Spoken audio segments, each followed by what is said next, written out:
Hello, നമസ്കാരം. ആൻസൺ കുടുംബത്തിരുത്ത്.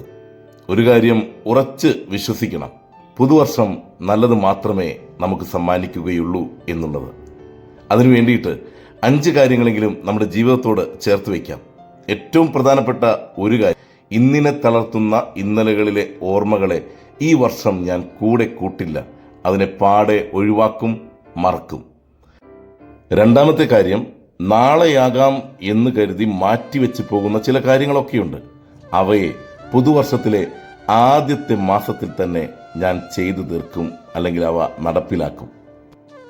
മൂന്നാമത്തെ കാര്യം, പ്രകടിപ്പിക്കാതെ പോകുന്ന സ്നേഹഭാവങ്ങൾ. പുതുവർഷം ഉറ്റവർക്കിടയിലെ സ്നേഹാനുഭവങ്ങൾ കൊണ്ട് ഏറെ സമ്പന്നമാക്കും. ഉള്ളിലെ സ്നേഹം പ്രകടിപ്പിക്കുന്ന ഒരു വർഷമായി മാറട്ടെ പുതുവർഷം.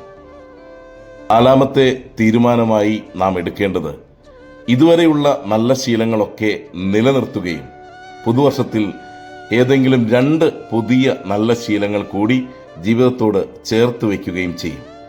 അഞ്ചാമതായി എടുക്കേണ്ട ഒരു തീരുമാനം, ഉള്ളിൽ ആരോടെങ്കിലും വഴക്കോ വൈരാഗ്യമോ ഉണ്ടെങ്കിൽ ഉള്ളു തുറന്നുള്ള സംസാരത്തിലൂടെ അവ ഇല്ലാതെയാക്കും.